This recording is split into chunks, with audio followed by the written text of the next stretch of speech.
За ингээд. Дантны сайтынх нь хилээд байсан бензин тасалдахгүй гэдэг нь энэ үү?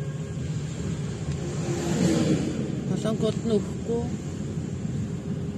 Багаар өгөн өгсөн чи.